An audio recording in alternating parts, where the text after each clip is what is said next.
Hi, my name is Lola Michelin, and today I am here with Mark Strong. Mark Strong works for Multi-Radiance Medical Laser, and he is the Global Director of Business Development for both human and veterinarian services. So I'm very excited to have you here today.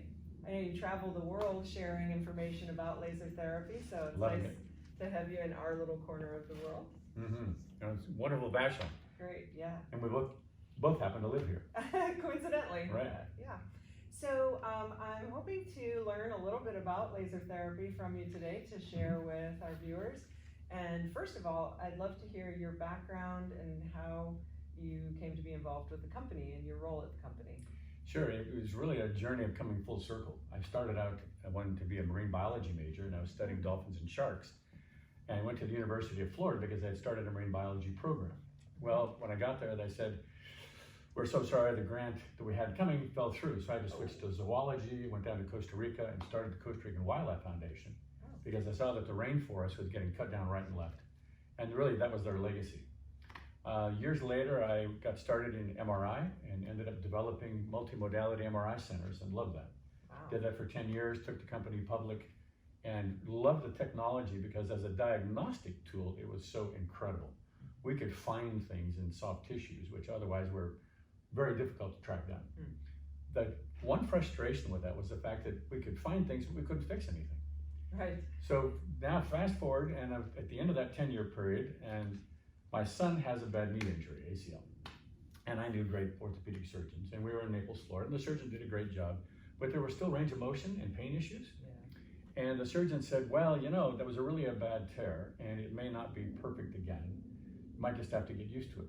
My son was 25. Yeah. That acorn didn't fall far from the tree. Nobody wants to hear that. And that was unacceptable.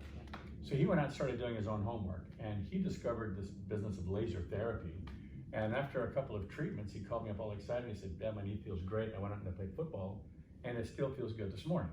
Wow. Now, coming from that diagnostic and science and physics background, I said, so that could be a great example of the placebo effect. It's real, but will it last, right? Because I don't know anything about this laser stuff, and what the heck is this all about? So it made me curious, went online and started looking at the studies that were available. And Michael Hamlin at Harvard had done a great piece on the fundamentals of low-level light therapy and went into lots of detail on the mechanisms of action. So I said, I wonder if this could be the next new wave of technologies like MRI was back when I got started. So sure enough, I started looking at all the different companies, just like I did with magnets, which were very expensive, to see where's the best technology, where's the best software, the best support, and safe. And in the course of looking at all these class 4 companies, I then stumbled into this one called Multi-Radiance, which had a very different approach. Instead of a continuous beam like we're all used to seeing with James Bond, you know, he's strapped to the table, the laser's blasting through the steel, they had this different approach with a semiconductor. Instead of gallium aluminum arsenide, continuous wave, it was a gallium arsenide which puts out a very high peak power pulse, but extremely short durations. So it's operating more like a high-speed camera flash, so fast, nanosecond speeds, an order of magnitude faster than the millionth of seconds where you can start to feel some warming. But in the nanoseconds, there's no heat at all. Then we discovered that the heat was not essential. In fact, it wasn't even needed at all to provide real laser therapy.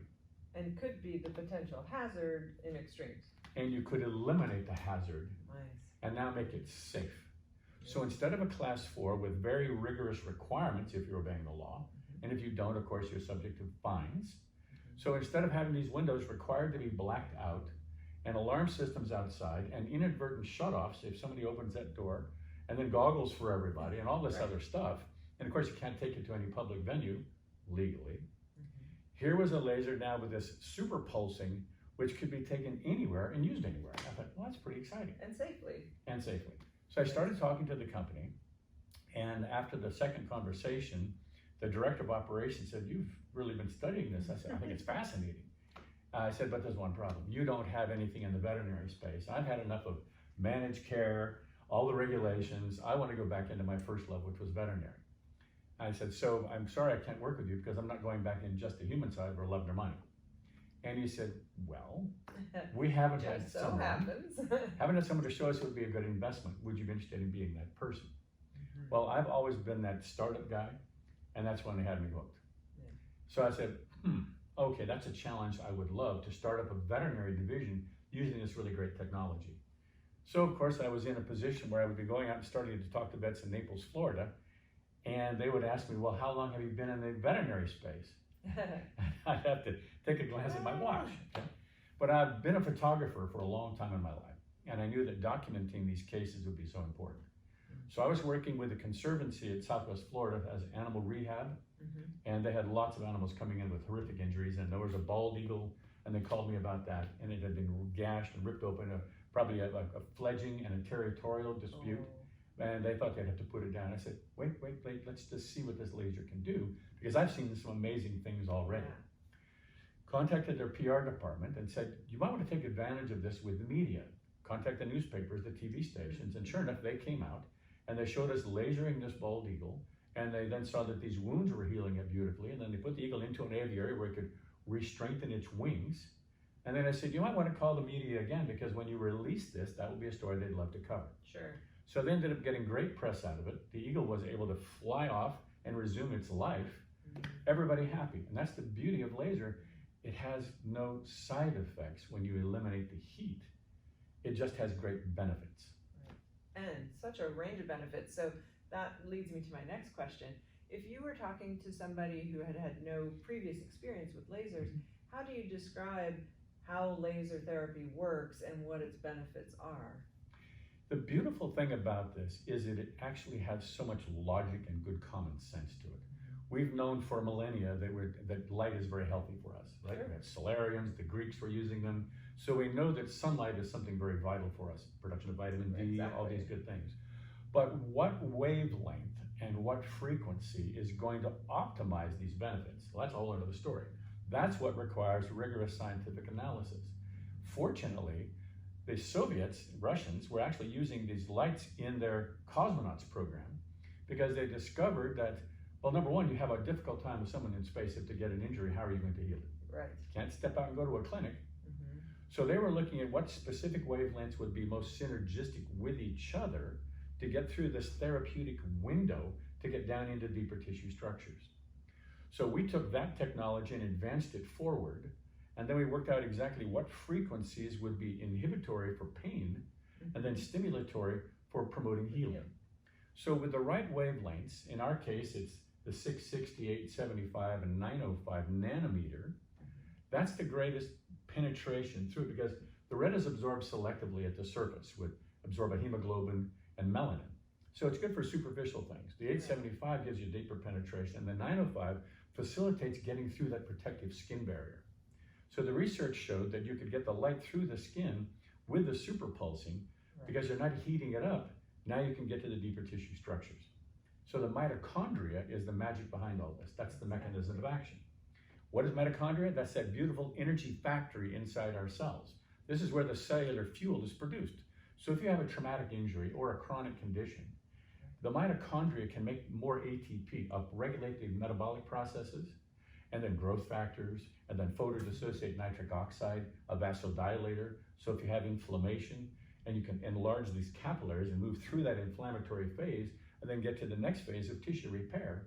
So everybody starts to harken back to their high school days and say, mitochondria, yeah, I remember that. I remember those guys. ATP, adenosine triphosphate, cellular fuel, all hangs together and makes sense. And so often when we have an animal in a debilitated state, either from an injury or disease process, or in the case of a lot of the rehabs that I end up with at this facility, they're already older or in a disease condition, and then they have an injury. So it's harder for their body to actually activate a lot of those cellular processes, and their mitochondria are already at a disadvantage. Compromise. Right, and then you're having to add medication potentially that might be helping one thing but blocking other things, like not allowing the inflammatory process to proceed through its natural stages. So laser therapy introduces another layer of helping the body re-stimulate activities that's maybe been latent in or quiescent, but it also helps to provide that push for that inflammatory process to move it through its stages, right? Exactly, and that's why we developed something called the unwind protocol. Yes, I love that. Yeah, exactly. So, you know, a lot of horses get a lot of stress in the pole. So you can use it there. And then you can come down to cervical spine. And then you can start at the withers and come down to the tail. And so if you're wanting to provide pain relief, analgesic relief systemically, this release of endorphins, then you're using the laser and our 1,000 hertz, and it's very slowly. People who've used a class 4 laser are very aware that you have to move it quickly, because if you hesitate, you don't know what temperature is building up there. Right. And this is one of the great hazards that people really need to understand. If you were to get distracted, you can't tell what the temperature is, and if you cross 42C, you could literally be opening a pathway to apoptosis, cellular suicide. Now, apoptosis is a natural process. In the case of cancer, it's been arrested and the tumor's growing. But in cases of ours, this unwind protocol is fantastic, because you can now provide analgesic relief systemically, and then you can, and that's an inhibitory frequency to inhibit the pain, and then you can go to the specific body part. Maybe it's a PSL, most common injury in the horses, the proximal suspensory ligament, right? Such a common place for injuries, but not a very good blood supply. Right. So if you can use the photohemotherapy at the proximal artery, bring more blood flow down into this region, and get new collagen fibers aligned properly to maintain the tensile strength. Right. So it's less likely to re-tear, because what happens with racehorses, of course, once they've had one bone tendon, yeah, it's only a matter of time. Exactly. So we're looking at this from several steps in a priority principle that we created, so that you would know how to address the symptoms as they're presented. Instead of having to memorize this whole big cookbook of recipes, right. When you understand the priority principle based on the symptoms being presented, you look at, okay, if there's swelling, we want to address that first. And the most graphic example, of course, is a snake bite. Boom. The dog or the horse got too close, and now it's maybe closing off the windpipe, and there's great anxiety. So get that swelling down very quickly. And the frequency setting that we use for that, the 1,000 to 3,000 hertz, is amazingly effective.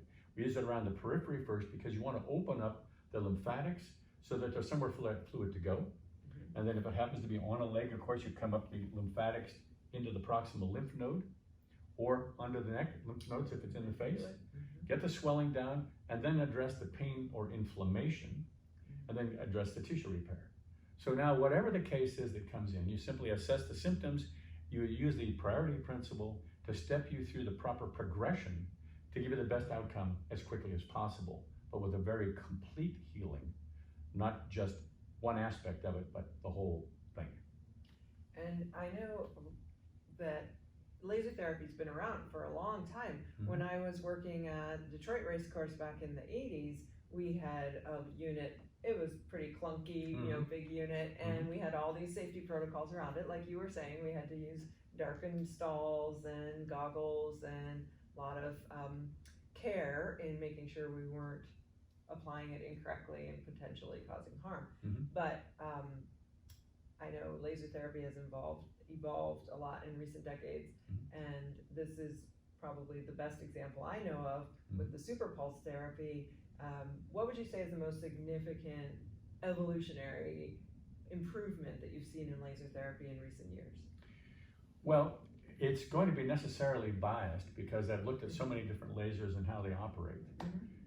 Adding the super pulsing was a major breakthrough, because now we can eliminate the potential hazard, because even if that beam is bouncing off stainless steel in a practice, or off a mirror, or anything shiny, you can still be harmed by that as well, with corneal damage. Right. So super pulsing is one great aspect for eliminating the hazard side of it, but then understanding the synergistic relationship of the wavelengths so that you can get deeper into the tissue structures. Because let's face it, if you can't get a high density of photons through the skin, then you don't really have much to talk about. And with the class 4, and we did exhaustive research on this, taking the studies done by the class 4 companies, the studies by the 3B, and our studies, and simply putting them out side by side. We've taken a lot of time and effort, over $1 million, to validate our technology, but also something equally important, to validate the dosimetry.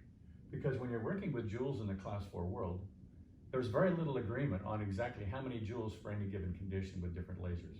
It's like guesswork going on. Exactly. You hear, well, it's 1,000, well, it's 6,000, well, it's 10,000. Wait a minute. Who can speak with authority on the right number of joules? Because they really haven't validated this. Because what is a joule? It's a watt per centimeter squared on the surface. It doesn't tell you anything about below the surface. Right. And you could be dealing with different animals. Would it make a difference if you're working on I know in my practice, I work with some zoological parks, and if we're working on a rhinoceros or an elephant, that's quite different than working on one of the antelope or goat in the petting zoo, or my horse clients. Of course. So having the range of settings and a clear description of what frequencies will provide which benefits, I think just gives you a lot of flexibility in terms of developing your treatment protocols. We have the great protocols that you have in the book to base something around, but then to be able to individualize it to a specific animal is really quite profound. Absolutely. And it's all about this density of photons again, and not heating up that skin. So one of the other things that we've refined is understanding and validating dosimetry. The advantages of being able to literally put the laser in one spot for a specific period of time. So working on a joint, working on a lesion. With time-based dosimetry, it's much more accurate. We validated exactly how many minutes to provide the proper dose if you're wanting to inhibit, which is a big dose, or to stimulate with a wound, which is a small dose delivered more frequently. What is so amazing to me is how well this works in getting these photons through the skin. And one of the coolest examples I saw recently was with an elephant. Now, our collective friend, Alan Schoen, had been in Thailand years ago, and there was this elephant out in the streets there walking in Bangkok, and this elephant was really misbehaving, and it was stressed and anxious, and you can understand why with cars and traffic and everything else. And he went up and looked at this elephant, and he saw there was one of those bristles right at the point, okay? And he didn't have a laser with him, but he just jabbed it up and down, just grabbed it. And then the elephant relaxed and lay down in the street. And people said, the god has arrived. Vishnu, this is amazing. But then I just had another experience with Laurie Bidwell, someone we both know very well. And she was working on an elephant over in Thailand. And she was using it on the back end of it. Now, normally I think if a tiger can't get through that, what chance does a laser have? But she provoked the same kind of yawn reflex that we see with horses. You see this elephant taking this big yawn and relaxing and go, wow, that's really, really cool. People underestimate the sensitivity of an animal with thick skin. I mean, thick skin provides certain protections for them, but it is complemented by a difference in their neurophysiology that allows for the sensitivity as well. So even though we think of our horses as having this tremendous sensitivity, well, you mentioned with the elephants, I think a lot of people think that because the elephant's skin is so thick, they might not have the kind of sensory experience another animal like a horse or a dog would have. But I, for a while, was working on an elephant at the Oregon Zoo with advanced arthritis. And her responses were much greater and more positive to the lighter therapies, like the light therapy and acupressure, as opposed to any of the more deeper invasive techniques that were used. So can you speak to that a little? Yeah, and this brings up another wonderful study that Alan Schoen put together, that liquid crystalline collagen continuum. Quite a mouthful, but very important. Because what we're now understanding is that the fascia is really the magic. Right. Collagen and water, extremely transmissive to biophotons. And then they took an MRI study and they showed that the nerve is coming up through the dermis, creating that acupuncture point. So even though you have very thick skin, the nerve is coming up through that skin and reaching that acupuncture point with a needle or with laser is how we're able to get these deeper systemic effects. Correct, because the laser puncture is another tool. With this laser, the diversity of it even allows you to do very focused work, laser puncture, laser pressure. Exactly. So that you're introducing those photons to the point that matches up to your acupuncture. Now, this is important because a lot of cats and some dogs and some horses aren't really fond of needles. So we look at the laser as being very complementary to needles. I know many practitioners like to feel that resistance with their fingers, which is great, but I've seen horses that go, not today. And if you want to put a generator on it. Acupuncture is to insert the needle, but then laser over top of it for the diffusion. Sure, absolutely. So they're very complementary together.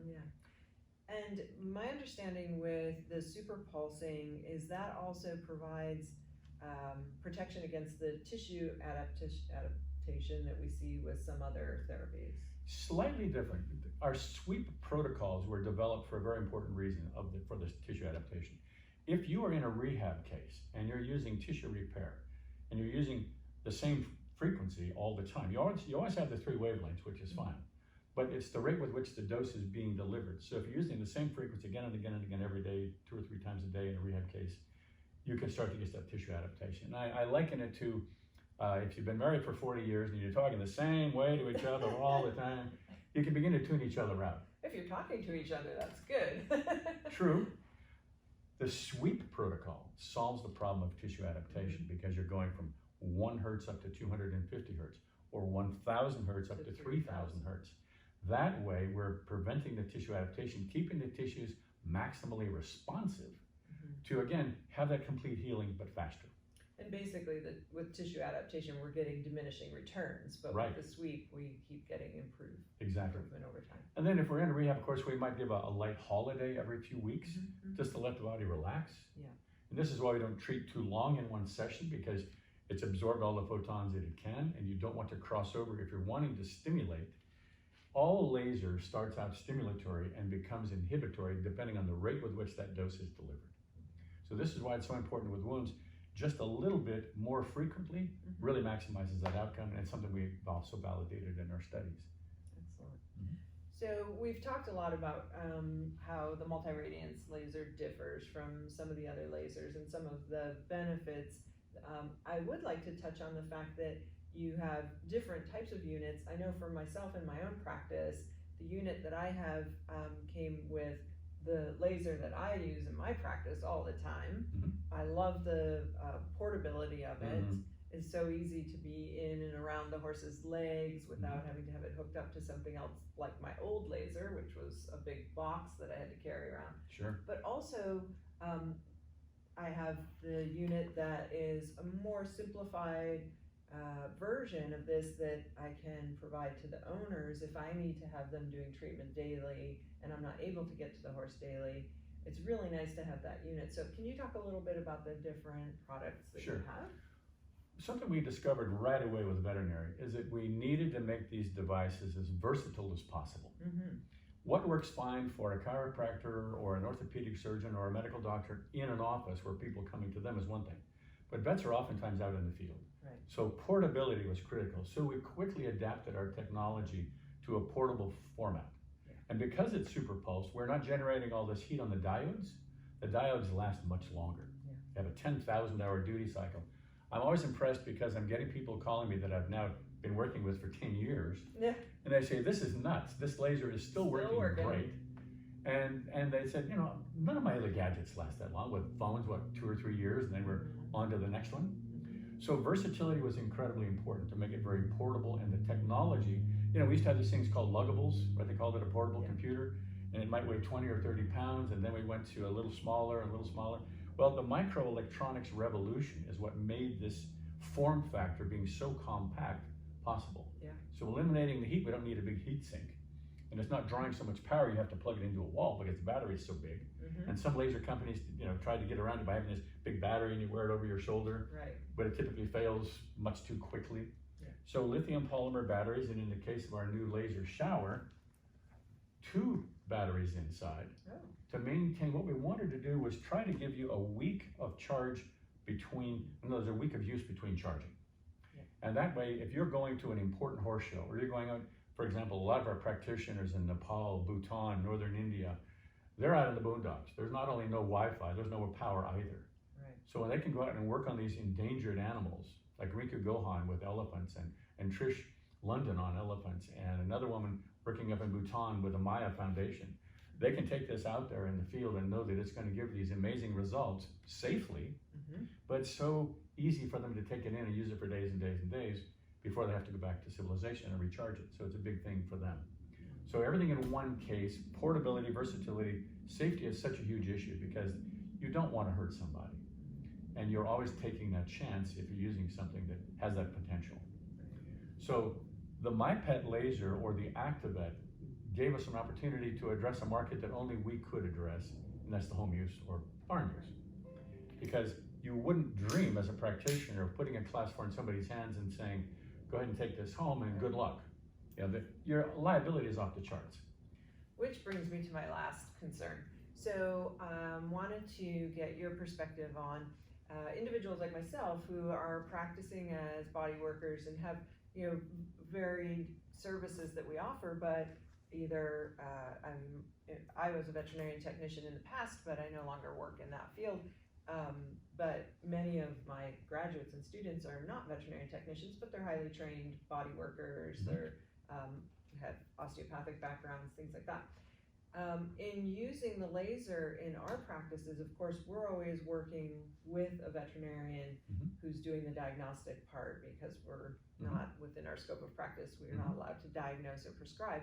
But can you talk a little bit about how the multi-radiance lasers fits into that type of practice because of the legalities, the safety features, and things like that? Sure.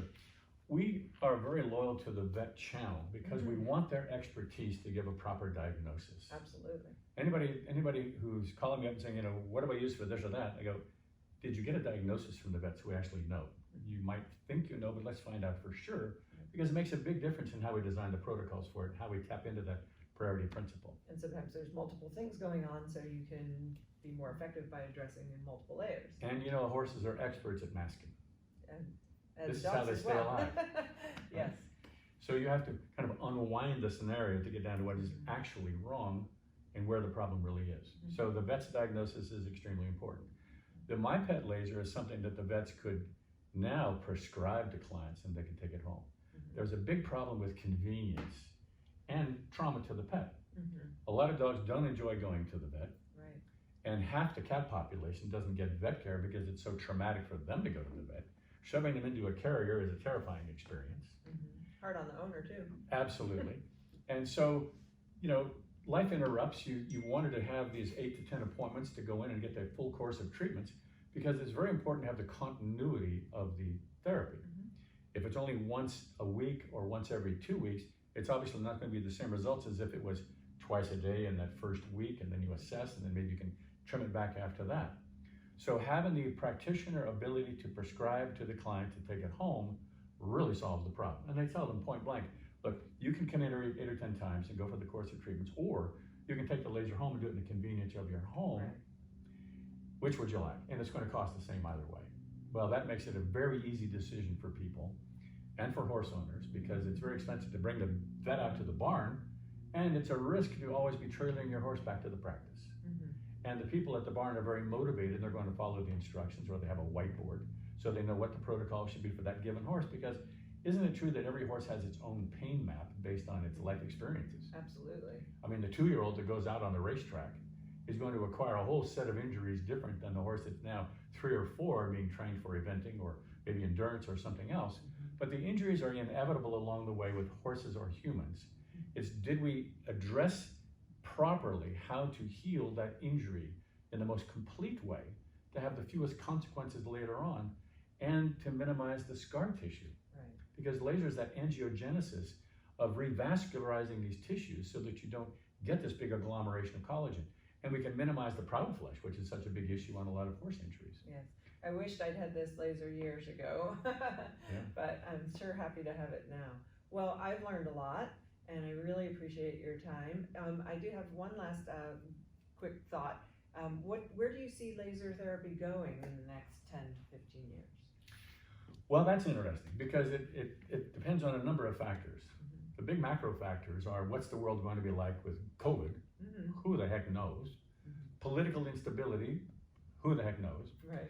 But in terms of our technology, there's one handicap that vets do have, and that's unfortunate, because when they come out of school today with $180,000 in average debt, this is a monstrous burden to be carrying around. More importantly, well, as importantly to me, they don't get a lot of business training, and they don't get any marketing training. So you're thrust out into the world with this big debt load, and you're looking at the right modalities to put into your practice. But how to introduce a modality is very important. How to market the modality is very important. So we had to address these issues for the vets to increase the utilization, because we have found the vets who have been doing this, for example, Dr. Jamie Gaynor in Colorado, he says point blank in the webinar that we had together, this laser should be your most profitable modality, period, by far. Okay? It definitely has done that in my practice. I noticed it when I added the laser. it increased my vet referral rate, so I was getting more vet referrals specifically for the laser. It, just that unwind protocol that you mentioned, if I use that in my body work sessions to start my session, it maximizes my efficiency and my time so I can see more clients. So it's definitely been a game changer for my practice. I'm thrilled to have it, and I'm thrilled to have met you through it and be able to use you as such a great resource. So thank you so much for your time today. Is there anything else you'd like to share? I want to throw in a quick thing. I handed you something this morning, a flash drive. Oh. Because I had a number of things on there for you. But what the flash drive does for us is it enables us to put all of these marketing elements that you need to integrate it into your practice with your own techs and your own staff. Because somebody in your vet practice is going to have a rolled ankle or repetitive motion injury in their back or their shoulders or their elbows. So integrate it within the practice and then implement it to your clients, and the flash drive has the press release to let people know you have it. Oh, great. Very basic. And then there's the rental template form to capture the credit card so that you're able to have people and make sure they're getting paid for properly. And then patient education and all the other information that you need, posters to put up in the reception in the practice area. So we wanted to make sure that we provided how, not just how to use it for protocols, but how to utilize it from a marketing perspective so that you maximize the benefits you can give to your practice, because this is really a win-win-win. Patients benefit, clients live the convenience, and you as a vet have another way to fight off the intrusion of the internet, taking this money out of your practice. Thank you, Amazon, Walgreens, and the rest of them. So it's a way to add passive income with the rentals, which is huge, because now you can scale this passive income. I have vet practices with 10, 20, 30, and this is making a big difference in their bottom line, because all it takes is electricity. There's no recalibration expense, no consumable cost. So it makes it a very nice ROI for your practice, and then start the rental program and it scales up beautifully. Yes, and I have to say the customer service with this company has been extraordinary. I mean, I have a lot of different tools that I use in my practice. Laser's just one of them, but I've definitely had tremendous support through yourself and other members of the company, and also the network of other practitioners. You know, just being able to talk with other practitioners, there isn't that same sense of competition, or it's healthy competition with other practitioners sharing case studies or sharing new ways that they might be using the laser. I know I have lots of conversations with Jamie Collins about her cases, and so from that standpoint, I think the company excels. Obviously, the therapy excels. So you deserve unlimited tech support, and you deserve a lot of good educational resources, like our Laser Therapy University. You know, we have a private page on Facebook for our clinicians to be able to talk to each other, share cases. And people quickly realize that it's not just lip service. You got a cell, you can text us, email us, phone call us, because we really want you to get the best benefits out of this technology possible. So it's not just, does it work, but are you supported? And those are two emphatic yeses. Great. Thank you so much for your time. Thank you. Thank you very much. We love working with you. Likewise, likewise. Thank you for listening.